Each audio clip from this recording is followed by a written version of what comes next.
Manusia tidak bisa hidup selamanya. Tubuh kita fana, sel-sel kita rusak. Waktu menggiring kita menuju akhir. Kita menua, kita sakit, dan pada akhirnya kita mati. Tapi apakah itu berarti kita hilang? Tidak. Kita hidup abadi lewat jejak yang kita tinggalkan, lewat cinta yang kita berikan, lewat ingatan orang-orang yang mencintai kita. Kita tidak bisa menghindari kematian, tapi kita bisa memilih bagaimana kita menjalani kehidupan. Sejak awal sejarah, manusia sudah tahu bahwa kematian adalah bagian dari kehidupan. Namun itu tidak menghentikan kita untuk bermimpi.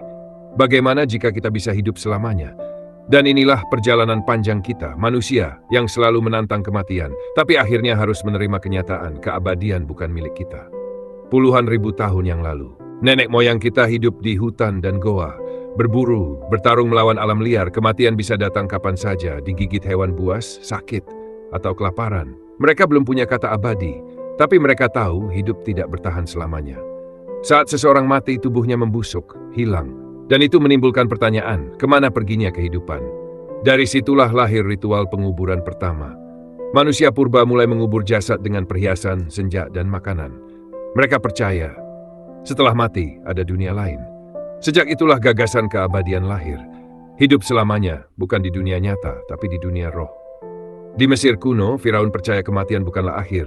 Tubuh harus dijaga agar jiwa bisa hidup selamanya. Maka lahirlah ritual mumi. Organ dalam dikeluarkan, tubuh dikeringkan dengan garam, lalu dilumuri minyak wangi. Setelah itu dibungkus kain linen ratusan lapis. Jimat emas diselipkan di antara balutan. Mumi dimasukkan ke peti, lalu ke sarkofagus besar. Puncaknya, upacara opening of the mouth.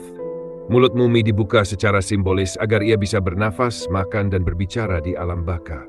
Semua dilakukan demi satu tujuan, keabadian. Di Cina kuno, para kaisar juga terobsesi dengan hidup selamanya. Yang paling terkenal adalah Kaisar Qin Shi Huang, pendiri Tiongkok pertama. Ia memerintahkan para tabib dan alkemis mencari ramuan keabadian. Mereka mencampur berbagai mineral dan logam berbahaya, bahkan merkuri. Ironisnya, bukan menjadi abadi, justru banyak kaisar mati keracunan karena meminum ramuan itu. Termasuk Qin Shi Huang sendiri yang wafat di usia 50 tahun. Namun obsesinya tidak berhenti di situ. Ia juga membangun pasukan terakota, ribuan patung prajurit dari tanah liat untuk menemaninya setelah mati. Bagi Qin, jika ia tak bisa hidup abadi di dunia ini, maka ia ingin hidup selamanya sebagai penguasa di alam baka. Seorang filsuf terkenal bernama Plato berkata, tubuh hanyalah wadah, jiwa adalah yang kekal. Jiwa bisa berpindah meski tubuh musnah. Di India kuno, gagasan hidup selamanya muncul lewat ajaran tentang reinkarnasi. Orang percaya kematian bukan akhir. Setelah mati, jiwa akan lahir kembali dalam tubuh baru. Hidup berulang kali, bisa sebagai manusia, hewan, bahkan makhluk lain. Semua ditentukan oleh karma, hasil dari perbuatan di kehidupan sebelumnya. Namun tujuan akhirnya bukan sekadar lahir kembali. Tujuan sejati adalah mencapai moksa. Moksa artinya terbebas dari lingkaran kelahiran dan kematian. Jiwa bersatu dengan Brahman, sumber tertinggi kehidupan. Jadi di India, keabadian bukan berarti tubuh tidak mati, tapi jiwa menemukan kebebasan sejati yang tak terikat waktu. Saat dunia memulai revolusi industri, ilmu pengetahuan tumbuh, medis berkembang. Dulu, orang bisa mati karena infeksi kecil, dan kini ada antibiotik. Harapan hidup manusia melonjak. Tapi, apakah sains bisa memberi kita keabadian? Sayangnya tidak. Sains justru mengungkap fakta pahit. Tubuh kita memang tidak dirancang untuk abadi. Sel tubuh hanya bisa membelah terbatas sekitar 40-60 kali. Setelah itu, sel berhenti bekerja. DNA kita rusak perlahan. Ujung DNA, telomer, makin pendek. Ujung DNA disebut telomer. Telomer adalah deretan urutan basa berulang yang berada di ujung kromosom. Fungsinya seperti penutup atau pelindung, agar DNA tidak rusak atau saling menempel satu sama lain. Setiap kali sel membelah, telomer akan memendek. Saat telomer terlalu pendek, sel tidak bisa lagi membelah dan akhirnya menua atau mati. Karena itulah, telomer sering disebut sebagai jam biologis sel. Organ melemah, sistem imun runtuh. Bahkan jika semua penyakit bisa disembuhkan, tubuh kita tetap akan menua. Kematian bukan kecelakaan, tapi bagian dari sistem kehidupan itu sendiri. Namun manusia tidak pernah menyerah.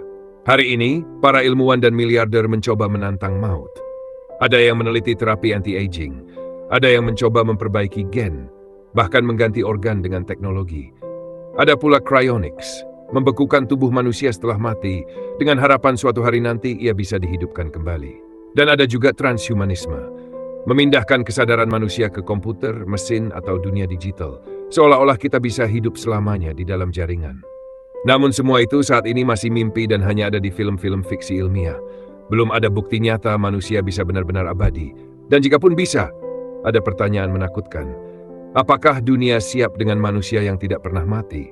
Populasi meluap, sumber daya habis, dan hidup selamanya bisa berubah jadi mimpi buruk. Di sisi lain, agama tetap menyampaikan jawaban kuno. Keabadian bukan berarti tubuh tetap hidup, tapi ada kehidupan setelah kematian. Umat Kristen percaya pada janji hidup kekal bersama Tuhan, dan Islam mengajarkan bahwa dunia hanyalah ujian, dan akhiratlah yang kekal. Hindu dan Buddha mengajarkan reinkarnasi, sampai jiwa terbebas dari lingkaran kelahiran. Bagi agama, kematian bukan akhir, ia adalah pintu menuju keabadian sejati. Dan akhirnya kita kembali pada kenyataan, manusia tidak bisa hidup selamanya. Tubuh ini fana, waktu tidak bisa kita lawan, tapi kita tidak hilang. Kita abadi lewat cinta, karya, dan cerita yang kita tinggalkan. Kita tidak bisa memilih untuk hidup selamanya, tapi kita bisa memilih bagaimana kita hidup. Dan mungkin itu sudah lebih dari cukup.